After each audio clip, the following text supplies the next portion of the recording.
C'est Latif Abdullah, un grand frère. C'est la personne à connaître. Si vous avez besoin de faire des mises en relation, c'est la personne à connaître parce que j'ai eu à expérimenter son réseau. Un peu, genre, même pas le 10e ou le 5e de son réseau, mais franchement, il m'a énormément aidé, presque dans tous les pays où j'ai été. Merci. Et moi, j'ai envie de vous dire d'abord bonjour et bonsoir en fonction de là où vous nous écoutez. Parce que c'est qui est bizarre dans ce monde, on peut être en train de t'écouter à Douala à 10h et en train de t'écouter à New York à 1h du matin.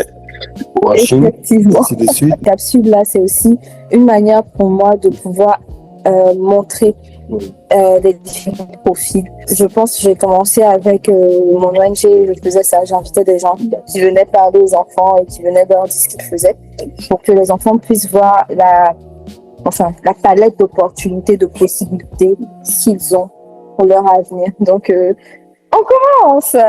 Monsieur Latif, l'Africain, qui êtes-vous?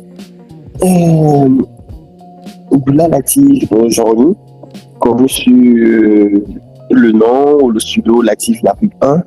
Et il y a 15 ans, 19 ans, mon grand frère, Frédéric Massamba, m'a donné le nom Capital Zéro.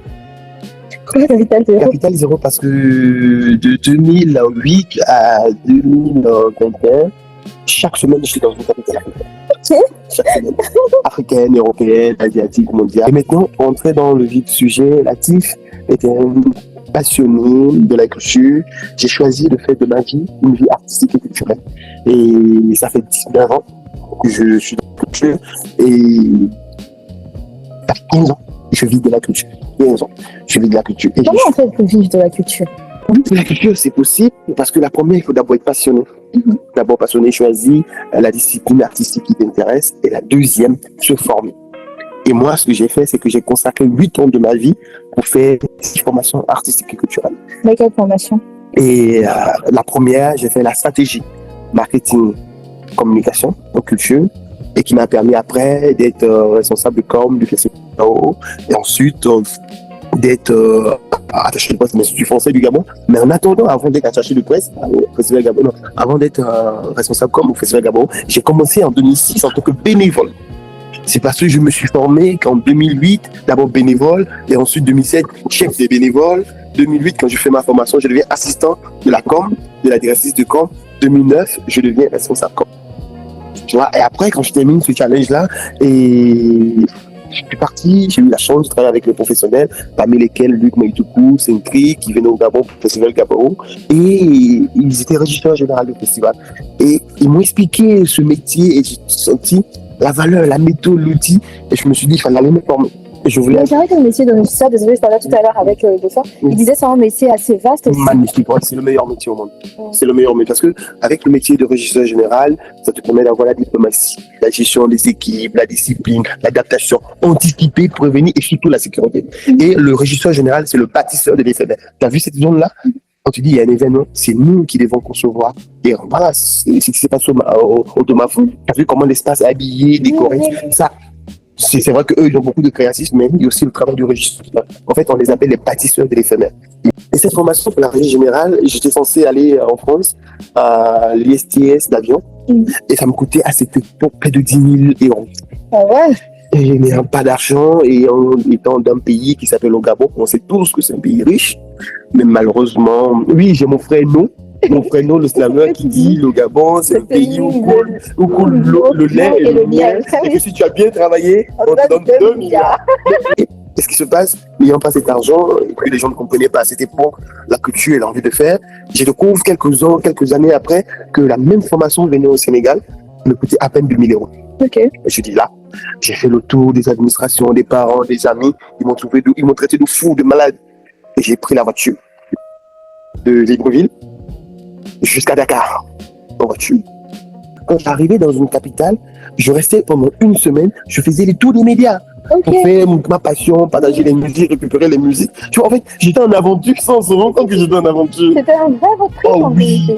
Mais c'était un peu fou quand même. C'est là où je me rends compte qu'on a pris des risques sans se rendre compte. Après, je suis rentré à Cotonou, ils ont payé le visa. Et à Cotonou, je suis resté 2 semaines. J'ai fait les médias, j'ai passé le temps avec eux. Et quand j'arrivais, il y a toujours quelqu'un pour m'héberger, il y a toujours quelqu'un pour me prendre en charge. Et moi, je ne ressentais pas la difficulté parce que chaque jour, j'avais un média à faire. Je rencontrais les artistes, j'allais dans les studios, je faisais des événements. C'était magnifique. Et j'avais un petit appareil Sony que j'ai gardé dans ma maison jusqu'à aujourd'hui comme souvenir pour les enfants. Et après, je suis allé à Lomé. Et à Lomé, j'ai fait 10 jours à Lomé, j'ai rencontré les artistes. Vraiment le même process. Les amis que je connaissais, les artistes, je suis parti. Et là, j'arrive maintenant au Burkina Faso. J'ai plus rien. Et j'ai dit, waouh! Je dis, je vais à Dakar. Il n'y avait plus d'argent, il n'y avait plus rien. Et là, je tombe sur qui? Freddy Massamba. Il fait Au Burkina? Oui. Ok. Freddy Massamba, attends, c'est un dieu de la vie. Il tourne depuis longtemps. Il a fait Congo, il a joué avec Tambour de Brazza. Il a accompagné Didi Awadi, backer de Didi Awadi pendant au moins 6 ans ou 7 ans. Il a travaillé avec les armements. Mais c'est impuissant. Il m'a expliqué tout ça. On était à Abidjan. Ah oui, c'est impuissant. Il me dit, quoi, Latif? Tu fais quoi? Il est fini. Et c'est comme ça qu'il m'a surnommé Capital Zéro. Mais ça, ce dont je te parle, c'est 2009, il y a 16 ans. On est en 2025, il y a 16 ans. Je ne pense pas que je peux le refaire aujourd'hui parce que j'étais innocent, j'étais passionné, j'avais envie, je recherchais mon rêve parce que je veux me former au Sénégal. J'ai eu 1 mois de retard.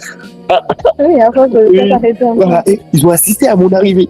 Et ils ont dit que le gars, il est venu en plus, les gars. Il est venu en plus, les gars. Ça m'a permis de me former en général de spectacle. Et après, il savait que le président Ablaïwad a écouté l'histoire. Ah ouais? Et il a demandé qu'on mettrait autrement. Et ça m'a permis d'être à la régie du théâtre d'Adèle Sorano à Dakar, qui était à l'époque le plus grand théâtre, avant la création, la naissance du grand théâtre de Dakar. On doit raconter ces histoires pour que les gens comprennent.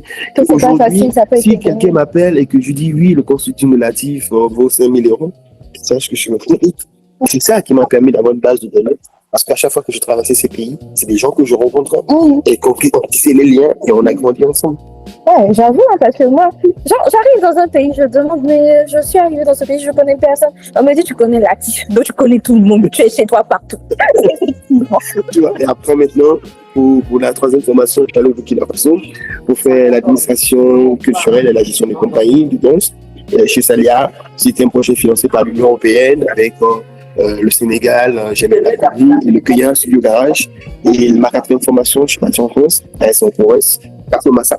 Et ma 5e formation, c'est l'analyse des cultures urbaines. Analyse des cultures urbaines et l'objectif, c'était de montrer à nos États l'apport de cultures urbaines dans le développement.